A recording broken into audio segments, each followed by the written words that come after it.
Yeah,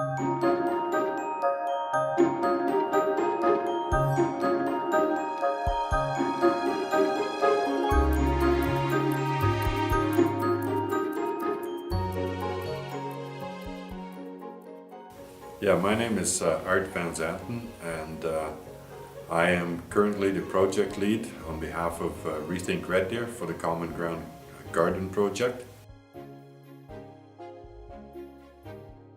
I decided at my age to venture onto YouTube, and the cool thing about YouTube is that on the side of the program you're watching, there's all these suggestions for new programs that you could watch. And one of them was called Plant It Forward, and that sort of tweaked my interest. So I decided to play that little clip, and it was a brother and sister in Houston that had started an IT company, and so they got an agreement together for a 3-acre plot, which they divvied up into gardens and allotted refugees a plot, and then also started organizing a market garden on site.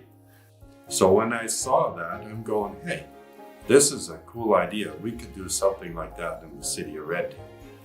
And when I started meeting with city officials, it became quite apparent that their need is a little bit different in this community.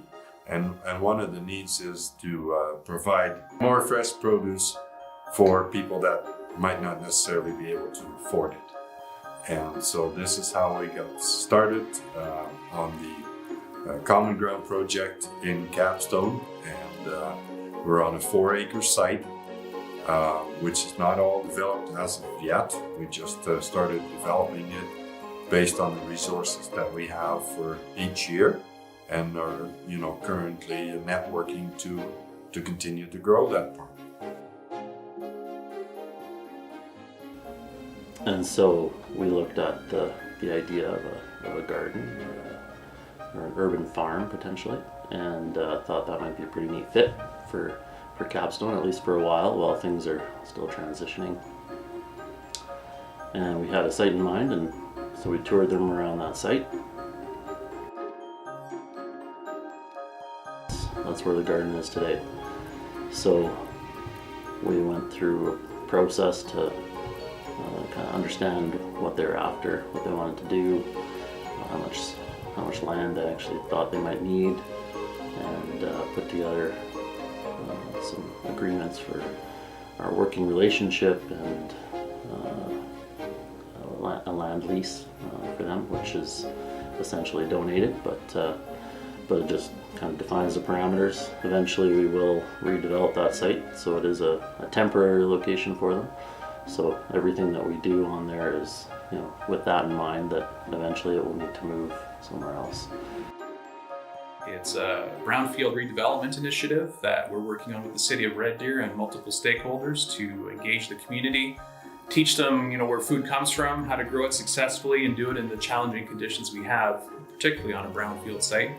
And coming into the project, as I had in the middle of the growing season of 2022, it was definitely a steep learning curve in terms of getting familiar with the site, and then also expanding the site into what we have available for us to grow food on, but also always being aware that we have to do so above ground, and everything in that dynamic is challenging with respect to water and plant stress. And then we have the added bonus of being in the hail belt as we are in central Alberta. So we had no less than 2 hailstorms, but luckily we didn't get impacted too badly by that. So we were able to actually produce over 1,250 pounds of vegetables and fruit. And the first year was around 200 pounds.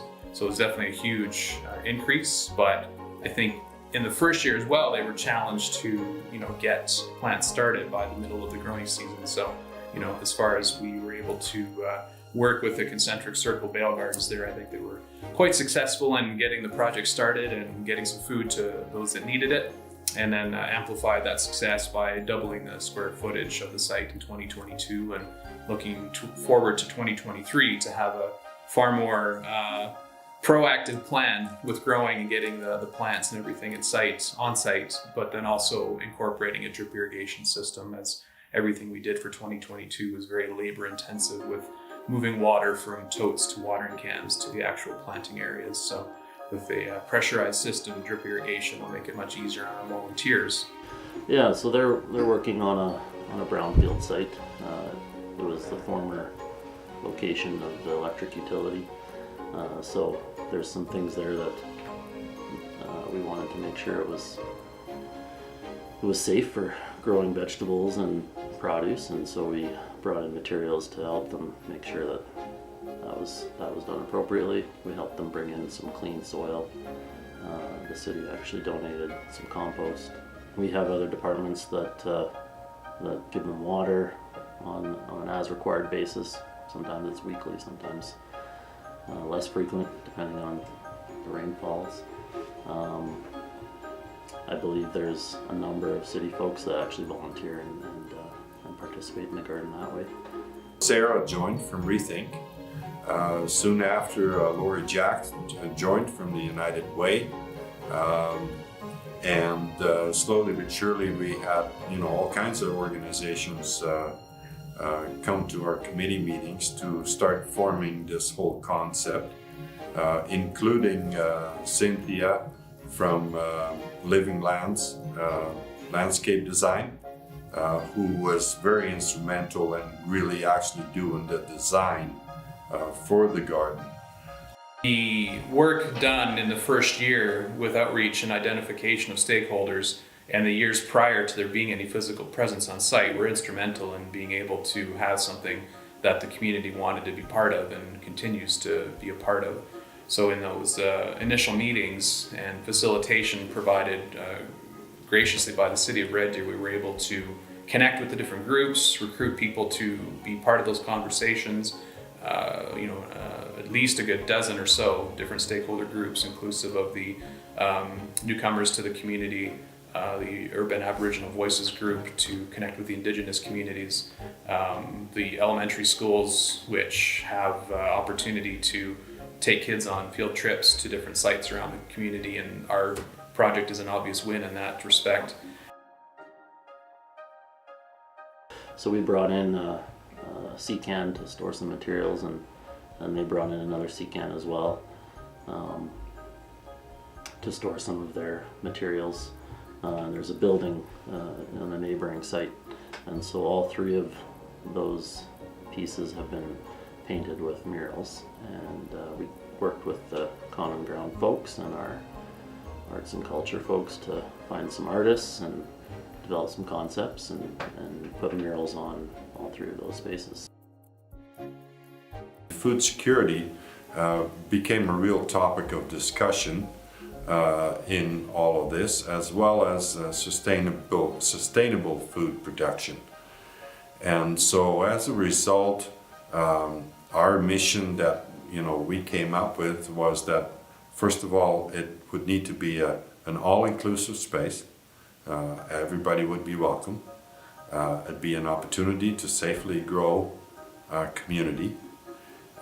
We could share with each other seeds of knowledge, and through that whole process, then in the end, you would have some sustainable food that would be grown, and this has been donated now the last couple of years to both the mustard seed as well as the food bank mainly, and then there's been some individuals from Kiowa and from CARE that have also benefited from the produce that was grown there.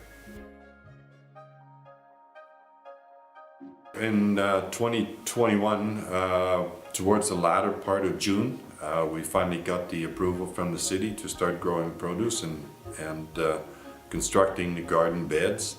And so then my role as initial planner changed to more of an active role of actually being on site and managing volunteers, as well as some students that we got some funding for in the first year to start constructing the gardens, of course seeding them, planting them, First year we worked with a lot of donated material from the greenhouses. 2021 was a very busy summer for me because everything was new, first of all, and we're all doing this together. But we made it through. We're still here. And we also, of course, then got to deal with some significant heat and dry conditions. So a lot of watering was done in order to get some produce off the grounds in 2021. And then when we went into 2022, my life became a little bit easier because we did receive some funding to actually hire a project manager. Renee Mikulik has been very instrumental in running the garden for the summer of 2022. And so for me, then I was still hands-on, but I just got to sit back more and be told what to do rather than being the guy that was telling people, what all needed to be done throughout the growing season. So I'm Melanie Beebe. I'm the grade 4 and this year grade 5 French immersion teacher at École Oriole Park. So last spring, the spring of 2022, I was approached by Capstone Gardens, and they, specifically Sylvia Kennedy, asked me if I would like to have my students involved in doing some gardening, which works out really great because in grade 4, part of the science curriculum is a unit on plants. So we thought, what a great way to do some hands-on learning and cover our science curriculum. So that's where it started. So we got together and organized how can we cover curriculum while going to the garden, and what would that look like? So we brainstormed a bunch of ideas with a few other folks and came up with a plan. So the plan was to take these 25 students that I had last year down to the gardens, down to Capstone Gardens, and help teach them how to be gardeners. So it was introducing them to a brand new community, a community of gardeners, which was pretty exciting. So that's how we got started. I'm Carla Felberg. I'm the community liaison worker at Oriole Park School. And part of my job is to help students and families with identified needs, and that's how I got involved with the community garden program. Is we had a student who could not walk the 6 kilometers down to the garden, a round trip, so I drove him. So then I was involved in every week commuting him back and forth. And in that process, I got to build a relationship with the teacher and the volunteers that were in there, and help them guide the children with resources, so providing storybooks on, perseverance and grit. When the teacher came to me and said, how am I going to get these children to walk down that hill, garden all afternoon, and walk back up the hill? And so I provided a storybook that talked about all the great things that you get from that and how you build strength, and also helping assist her in understanding the protective factors for children that have had adverse childhood experiences. So some of those protective factors, they hit on about 6 of those protective factors: building community, volunteering, having a best friend, so then they partnered the children up with someone that they liked, being mentored, so they had the person that was had the worms and was helping them plant the seeds. So we needed to get prepared for a gardening experience. So that involved what should we take to the garden? What does that look like to be a gardener? What do we wear? How do we get there? So in the end, the getting there was walking. And so that walk from École Oriole Park to where we needed to get to in the garden was a round trip of about 5.8 kilometers. So these students are 9 and 10 years old. So a 5.8 kilometer round trip is a big walk. That's a big afternoon walk. So that's what we decided we needed to do. We gathered our backpacks at lunchtime, we gathered our lunch kits, and we headed out the door. We would walk all the way down to the garden, So we had so much fun walking there. It was a big walk. It was big. That's a big walk for kids that are 9 and 10 years old. But kids are so positive. Kids are so joyful that they chit-chatted through it and told stories and had conversations. And before you knew it, we were at the garden. So that was how we got to the garden. The biggest transformation for a child that I saw was a young man that has suffered the loss of a parent. And so he was very closed off, and I've been here a year and a half, but barely spoke if you tried to approach him, didn't make eye contact, was very quiet, and never really had any facial expression. His work in the garden allowed me to be down there and to make that connection with him, as well just the pure joy of what he was giving back, right? His life had been a little bit sorrow, so that piece of being able to give back really seemed to spark him. And then it also opened the door for me to be able to do other things with him. So just from building that relationship, I could have never taken him to do anything. And after building that relationship in the garden, it allowed me to, through the summer, I took him to the library, and he did a bit of an enhanced learning program there. Now, he just did a Remembrance Day ceremony, so a child that wouldn't make eye contact and wouldn't speak to anyone one-on-one, just very minimal. He actually was in the Remembrance Day ceremony and read a poem in French in front of his peers and family members that were there. To prep the kids to get ready for the garden, we created journals. We wanted to have gardening journals because we wanted to document some of the things that we were going to learn at the garden. We wanted to be able to do some sketching at the garden. We wanted to be able to do some math. So there was a lot of things that we were going to do at the garden. So we created a journal. We Mod Podged journals. So everybody got to create their own individual journal. And in those journals, we took them to the garden with us every single day. Because when we got there, sometimes we would sketch what we saw in the distance, and the next time we would sketch what we saw up closer. And so we had those journals to document some of our experiences in the garden. So that was one way that we prepped for the garden. The other way that we prepped for the garden was encouraging each other, being prepared for what came ahead. What would happen if? And so just giving children the language that if we needed to encourage each other, what would that look like and what would that sound like? So we kind of practice things like how to encourage someone to keep going once they're tired if they're walking all the way to the garden. What to do when we got there and we might need some help or we needed to help someone else. What would that look like? So we kind of practice those social skills. What would that look like if we needed to help each other in the garden? So those were some of the things we did to prepare for it. Of course, we had to decide, what are we going to take in our backpacks? What do we need if what if it starts to sprinkle? What will you need if it sprinkles? What are you going to need for your footwear? Are you going to wear gardening gloves? What are you going to do at the garden? What do you think you'll need to be a gardener?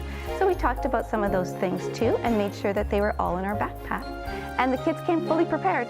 They had their backpacks, they had their water bottles full of water, and they were fully prepared to be gardeners. So it was very, very exciting. When we got to the garden, we were always greeted really warmly. We were always greeted like, we're happy to see you, we're happy you're here. So the kids really felt like that they were being welcomed into the garden. And I think children, like adults, they want to feel valued. They want to feel important. They want to have connections. They want to feel like they're part of something. And I think for them, the garden was that. I believe that the garden became a community for them, a community where they felt that they belonged and that they were valued and that they were important. And through that, they just blossomed. So really, like flowers in the garden, I saw 25 students blossom in the garden. It was really wonderful.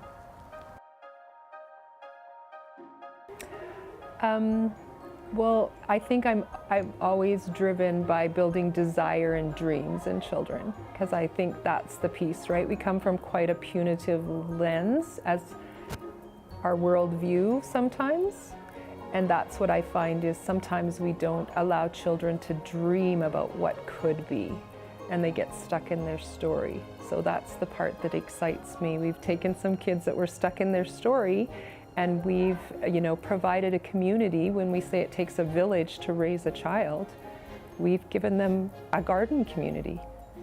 And yeah, it makes me emotional, honestly, to think that planting seeds and nurturing could change the nature of so many children and change their lives. Give them something. Some of the children that I spoke to, they drove by the garden in the summer with their parents to see how it was growing. So then, those parents that necessarily weren't involved in their children's lives also took a part.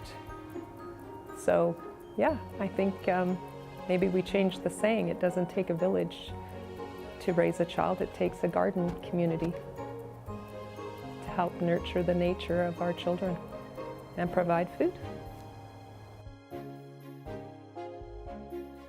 The other thing I think that my students really felt really empowered is that they were actually helping people of Red Deer. They were helping feed people in Red Deer. When you're 9 and 10 years old and feel like you actually make a difference in the world, that's hugely empowering. They really felt empowered that they could make a difference.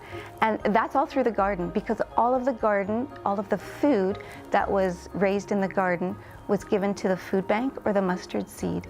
So my students felt like, wow, I can make a difference in the world. And they can. And I think for them, that was a real realization. So I saw that as a whole class. I really did. I think just the awareness, the increasing awareness of being involved in projects like this is invaluable.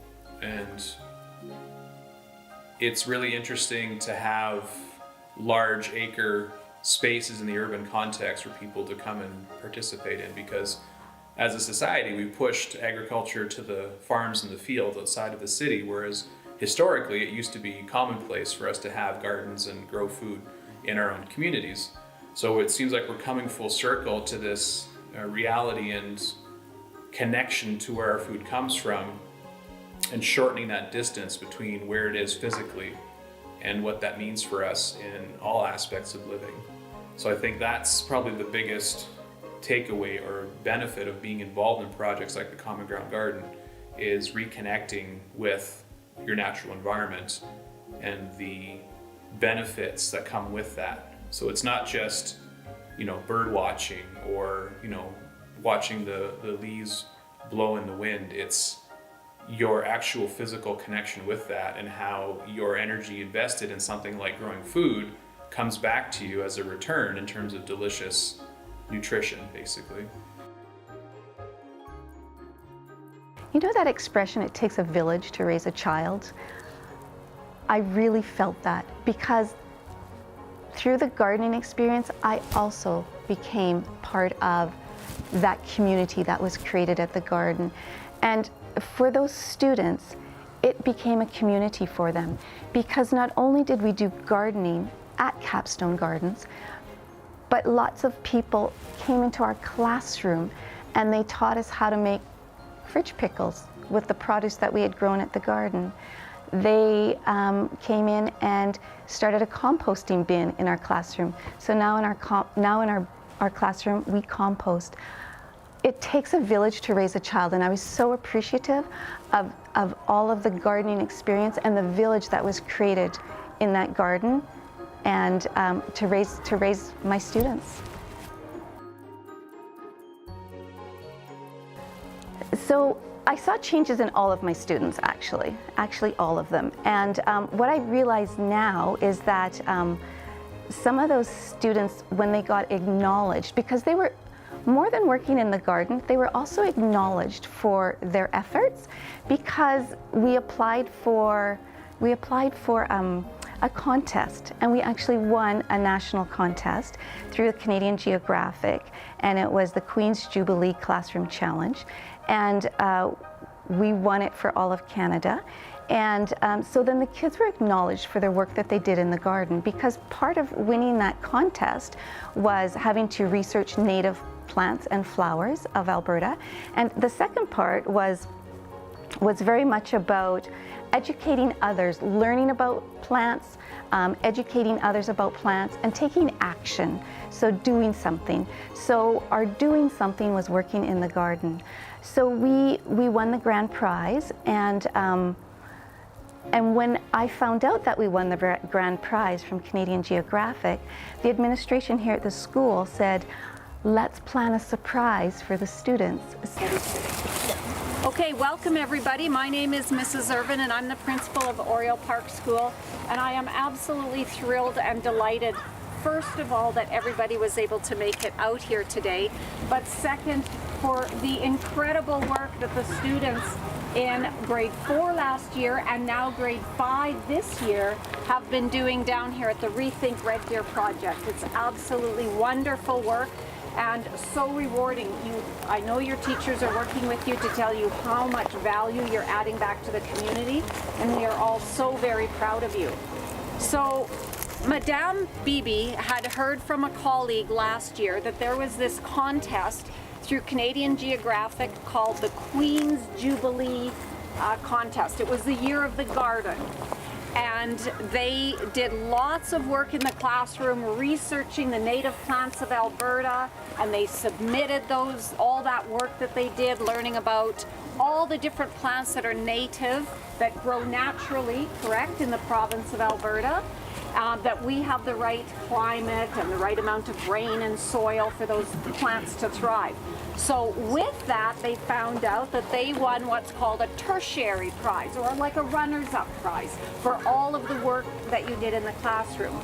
Then you got involved with Rethink Red Deer and the amazing people that run that program, and they submitted their application for the big prize, and across Canada, you guys won that prize. Woo!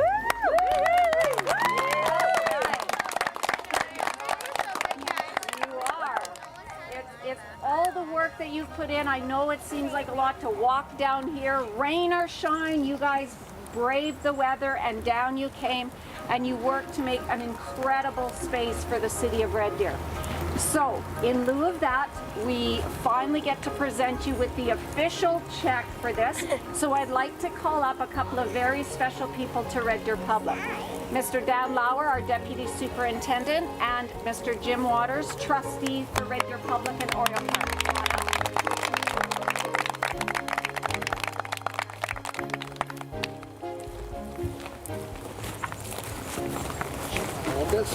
Sure.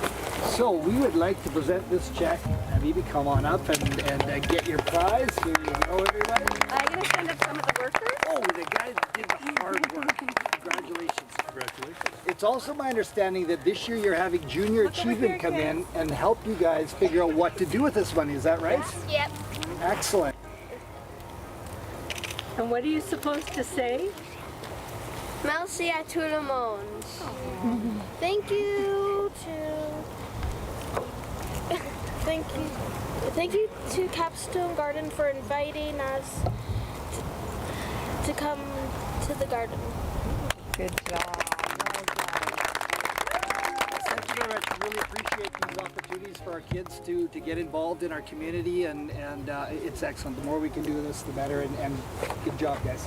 And to Madame Beebe, Madame Rudge, and certainly Madame Kennedy that was at our school before. If you guys remember, she was with you last year, 2 years ago now. I don't know, the years kind of go fast. Guess it was 2 years ago. So to all of the teachers and the volunteers and the parents for coming out, thank you all so much. Okay, one more round of applause for our wonderful kids.